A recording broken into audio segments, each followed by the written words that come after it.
Over the past decades, we've struggled to see beyond the atmosphere lying between Earth and space. Even from mountaintop observatories, the atmosphere has blurred our view of the universe.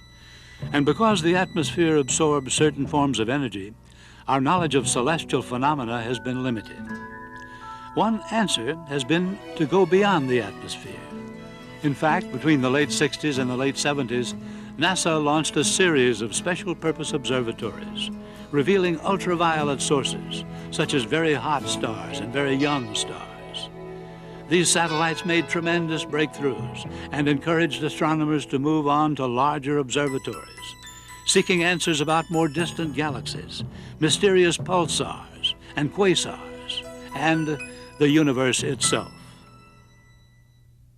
Astronomers envisioned the next step, a multi-purpose observatory in space, one that could image farther and more clearly than its predecessors, uncovering phenomena in ultraviolet, visible, and near-infrared regions of the spectrum, an observatory that could expand our perception to the outer reaches of the universe.